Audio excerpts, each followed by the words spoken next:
Sean bienvenidos, estimada maestra, estimados maestros. Es un gusto contar con su presencia en esta mesa de diálogo donde compartiremos valiosas experiencias sobre la apropiación del plan y los programas de estudio en el ciclo escolar 2023-2024. En esta mesa nos acompañan representantes de la Escuela Secundaria Técnica número 66, Francisco J. Mújica. La maestra María de los Ángeles Cocolet Sigrande es licenciada en Química Farmacéutica Bióloga. A través de cursos, diplomados y especializaciones, ha consolidado su formación docente. Cuenta con 20 años de experiencia. Actualmente es maestra del campo formativo Saberes y Pensamiento Científico. El profesor Abel Jared Pérez Calvo es ingeniero y maestro en Desarrollo y Planeación de la Educación. También es egresado del Programa de Formación para Maestros en Servicio. Actualmente se desempeña como docente de educación secundaria con una experiencia de 13 años y como subdirector académico en educación básica.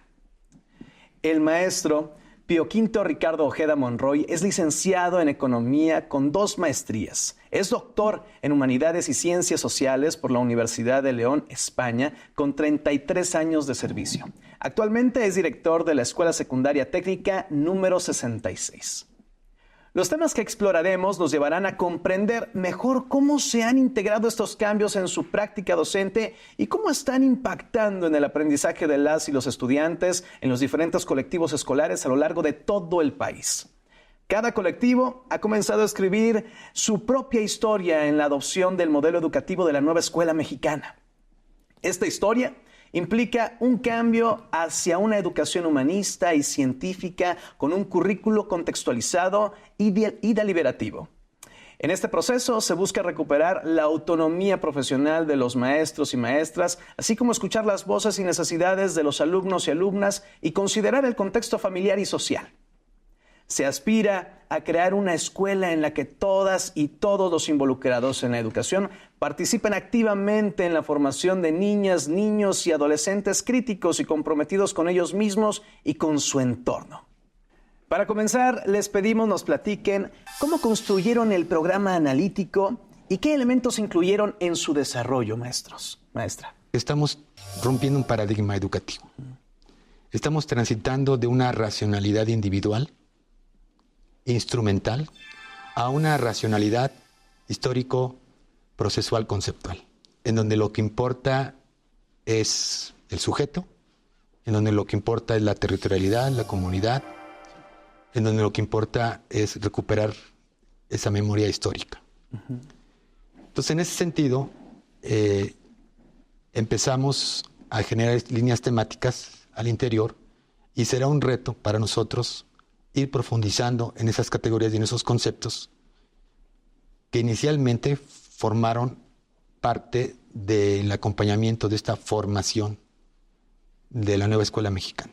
Actualmente necesitamos saber sobre la realidad de la comunidad. Claro. Contextualizar, saber en dónde estamos, el enclave social, quiénes forman parte de nuestro estudiantado, y no solamente nuestras alumnas y alumnos, sino también lo que hay alrededor, sus madres, sus padres, cómo se desenvuelven con los diferentes elementos que rodean a la comunidad. Diseñamos el programa analítico en conjunto, en colectivo, a partir del análisis del programa sintético y haciendo un proceso de codiseño, de poder identificar la problemática y dialogar con los contenidos y los procesos de desarrollo de aprendizaje. Esto nos llevó a organizar estos contenidos y estos PDAs en los 3 periodos que comprenden nuestro ciclo escolar y los circunscribimos a proyectos comunitarios. Encontramos 3 en nuestra escuela. El primero era la identidad cultural. Nos damos cuenta que poco a poco, con diferentes situaciones, las y los adolescentes empiezan a dejar de lado porque somos mexicanas y mexicanos. ¿Qué significa esto? Era muy importante retomar eso, también de fomentar el pensamiento crítico en temas de la elección de una vida saludable, como una alimentación balanceada. Otro momento que también fue importante era poder reconocer a la lectura, al arte, a la ciencia como elementos que se aplican a la vida cotidiana y que lo que se enseña o se aprende en la escuela sirve para todo, no solamente como bagaje cultural, sino que lo utilizamos en el diario vivir. Entonces, maestros, maestra, ¿cómo realizaron la contextualización y la inclusión de nuevos contenidos?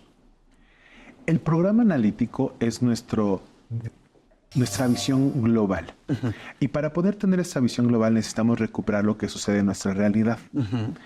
Esta contextualización vino de las diferentes problemáticas. Es que hablamos al inicio. Exactamente. Uh-huh. Y así pudimos nosotros trazar toda una ruta a lo largo del ciclo escolar. Uh-huh. Eso nos ayudó a generar una vinculación entre los contenidos, los procesos de desarrollo de aprendizaje, una sugerencia didáctica que incluía el eje articulador pertinente, desagregados en los 3 periodos que comprenden el ciclo escolar. Contextualizamos todos estos contenidos. Fue una tarea ardua, de mucho diálogo. Nos sentamos a platicar entre grados, entre campos formativos. Nos costó trabajo, pero al final tuvimos una visión general. Era un plano superior para después bajar al plano didáctico y que esta contextualización llegara a las aulas. Y entonces se emanaran diferentes secuencias didácticas para generar una clase o un proyecto de aula, o como lo hicimos los proyectos comunitarios, uno en cada periodo. Maestro, ¿nos pueden platicar sobre algunas de sus planeaciones didácticas? ¿Qué consideraron para su diseño? ¿Qué retomaron del programa analítico? ¿Y qué elementos contiene?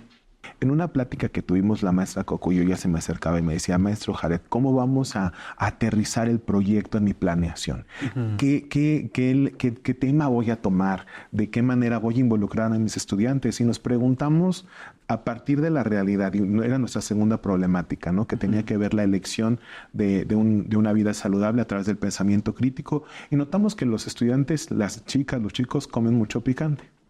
Y a partir de ahí se generó toda una idea y un debate con los estudiantes, a lo cual la pregunta que detonaba la planeación era: ¿por qué pica un chile? Y entonces cuéntenos, maestra Coco, ¿cómo fue que sus estudiantes empezaron a hacerle preguntas? Y de ahí tomó forma el proyecto que nosotros habíamos planeado, pero que se transformó cuando llegó al aula. Sí, efectivamente, esa fue una de las conversaciones que tuve con el profesor Jared, cómo íbamos a aterrizar toda esta inquietud. Iniciamos con el picante, comen mucho picante los alumnos. Uh-huh. Por lo tanto, entonces, de ahí empieza mi creatividad. Otra también fue al platicar con el profesor de física. Ahí iniciamos ya ahí tuve otro detonante. Hablábamos sobre una gastronomía molecular. Uh-huh. Empezamos a involucrar estos dos conceptos y bueno, llegamos a este espacio sobre las bebidas italianas moleculares. Aquí empezamos a hablar cómo las podíamos realizar. Los alumnos se iniciaron entonces a investigar bajo una dirección que obviamente yo estaba poniendo en mesa, bajo qué situaciones ellos tenían que dirigir la investigación. Por lo tanto, entonces, nuestro trabajo en el aula se basó en la investigación y llegamos a obtener cómo explotaban. Ellos entendieron inclusive reacciones químicas. Se puso también en orden qué materiales iban a utilizar, cuál iba a ser el procedimiento, a qué hipótesis íbamos a llegar, y cerrábamos con una gran conclusión grupal.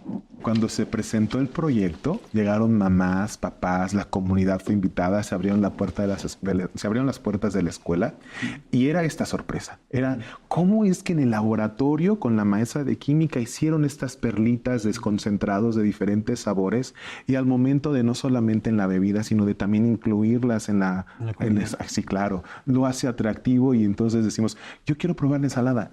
Y esto pasó en diferentes campos formativos. Saberes y pensamiento científico con parte física y química, 2 grados distintos, pero en otros campos formativos también. Yo te voy a platicar de mi experiencia con el trabajo del coro escolar, porque yo trabajo con el coro de la escuela, y para poder llevar a cabo las diferentes clases y los objetivos, tiene que haber una planeación detrás. Tomamos la base como tal, nuestro programa analítico. Este programa analítico ya tiene un análisis, un codiseño desde el programa sintético como lo hemos establecido. Pero aterriza a nuestra comunidad, en donde llega un proceso, como lo dijo la maestra Coco, creativo, para poder diseñar una planeación didáctica. Así que tiene los siguientes elementos: los campos formativos, la disciplina, los ejes articuladores, la problemática, y te voy a poner un ejemplo. En el primer periodo de este ciclo escolar, como lo dijimos, una problemática que identificamos fue la importancia de la identidad cultural como mexicanas y mexicanos. Entonces eso se trasladó a un proyecto comunitario en el Día de Muertos, una festividad que nos encanta a todas y todos. Y lo que hicimos en el coro fue empezar a seleccionar la música. Y todo eso está perfectamente planteado en la planeación para llegar a la concreción en el aula. Y es un diálogo entre el tiempo, los recursos y nuestros estudiantes con los contenidos y los PDAs. Esto nos permitió en nuestro coro poder tener una presentación de música, de canto y de baile con un atavío de... Teníamos jarochas, teníamos chapanecas, teníamos jóvenes vestidos con ese traje típico del son jarocho y caracterizados como catrinas y catrines. Entonces empezó todo un diálogo con la planeación, con los estudiantes y al final con la comunidad, porque también disfrutaron de ese performance. Maestra, desde su experiencia, ¿nos podría platicar algo? Sí, algo importante es que la planeación didáctica hemos llegado en colectivo, que es la herramienta que nos permite principalmente organizar el pensamiento y la acción para llevarla al aula. Eso es muy importante. Y después de ahí ya tenemos que identificar el objetivo para que después podamos retomar los contenidos y los procesos de aprendizaje. Los PDAs, mejor dicho. Eso es lo importante que tenemos que hacer para iniciar nuestra planeación. ¿Cómo han realizado la evaluación formativa? ¿En qué momento la llevaron a cabo? ¿Y qué ajustes hicieron en su planeación a partir de esta? Bueno, la evaluación formativa la llevamos en todo. En todo momento la llevamos. La evaluación formativa debe ser un proceso continuo, constante en el aula. Y tiene muchos retos, Enrique, porque actualmente los tamaños del grupo importan. En algún grupo son 45, en algún grupo son 46. Vamos, a lo mejor están similares, pero son distintos tamaños en los grupos. ¿Y cómo evaluar de manera formativa a 46 estudiantes? Este es un reto que seguramente maestras y maestros de todo el territorio nacional viven, y hoy queremos compartirles algunos tips. El proceso de evaluación formativa requiere que observemos no solamente lo que nuestro estudiante, nuestra alumna sabe, sino cómo piensa. Y este es un proceso de todos los días y de todo momento. Así que necesitamos diferentes estrategias, técnicas e instrumentos. Y hoy les quiero compartir dos. A nosotros nos gusta como maestros y como maestras pasar a las filas y observar lo que están haciendo y brindar retroalimentación, es importante. Pero cuando son grupos muy grandes podemos perder de vista al grupo completo y tener a lo mejor diferentes problemáticas. Hoy les sugiero la primera, que es una semaforización. Con nuestros estudiantes nosotros elegimos un color y fue el verde cuando nosotros sabemos que ya comprendimos de lo que estamos hablando. El amarillo cuando nos hace falta un poquito más y el rojo cuando necesitamos mucho más apoyo. Se hacen pequeñas paletas de colores y cuando hacemos la pregunta, las y los estudiantes levantan su paletita y de manera general visionamos esa semaforización en el grupo. Y es muy útil porque nos permite como docentes reorientar la enseñanza. La evaluación formativa, Enrique, se centra en encontrar el error y buscar una ruta de mejora. Cómo es que nosotros podemos retroalimentar, brindar devolución a nuestros estudiantes para que surja un proceso de mejora. Así que la evaluación formativa va en dos vías. Cómo nuestro estudiante, nuestra alumna se autorregula, autorreflexiona y busca un proceso de aprendizaje distinto al que no le funcionó. Y nosotros como maestras y maestros nos da la oportunidad de saber cómo reorientar nuestra enseñanza. Si es que tengo que cambiar la manera en la que expliqué un tema, si es que tengo que buscar otra estrategia de evaluación. Los elementos que necesite yo cambiar en mi planeación, como lo decías, el ajuste pertinente para que la evaluación sea un disfrute y no sea algo punitivo. ¿Por qué un disfrute? Porque nos va a permitir saber qué es lo que logramos y para dónde vamos. El diálogo, pero inclusive también le podríamos dar una retroalimentación más personalizada. en ciencias, eso es muy importante, que se acerquen y que se les diga ya en forma particular cómo se está llevando a cabo el proceso y ver esa carita de decir, sí, ya lo entendí. Bueno, ahí estamos ajustando y bueno, con la semaforización que nos comenta el profesor Jared, ellos no se ven evidenciados. Eso es bien importante, porque muchas veces ellos no lo quieren mencionar, pero bajo este tipo de metodologías podemos entonces abarcar abarcamos el 100% de la población. ¿Cómo contribuyeron los libros de texto gratuitos al enriquecimiento del diseño de la planeación didáctica? A la maestra Coco le gustó el libro de nuestros proyectos. Sí, ¿Por qué, maestra? Bueno, porque ahí nos orienta como profesores a seguir inclusive la metodología científica. Uh-huh. Los alumnos, al estarla revisando y que además tiene varias prácticas para realizar, pues obviamente los va encaminando en cada una de estas experiencias, los va enseñando a ese campo formativo científico. Uh-huh. Es muy importante que el alumno poco a poquito se vaya involucrando y se dé cuenta que inclusive lleva una sistematización en la realización de estas prácticas. Los libros de texto gratuitos lo trae desde el inicio en nuestra área de ciencias. Por lo tanto, bueno, yo sí estoy muy complacida con estos libros. Hay que estarlos revisando, hay que hacer que el alumno se involucre con los libros. En mi caso, el libro que a mí me gusta mucho es el de lenguajes y múltiples lenguajes, porque la parte artística está ahí y me gusta que la nueva escuela mexicana entienda al arte como un lenguaje. Claro. Algo que es diferente, que es innovador y que definitivamente debía suceder.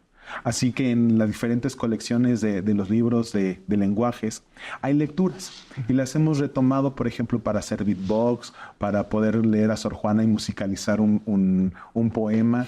Y aunque no se toma tal cual o se clona, por ejemplo, el proyecto, sí sirven de inspiración y sirven de elementos. En biología tomaron en consideración del libro de lenguajes una lectura sobre la teoría del color.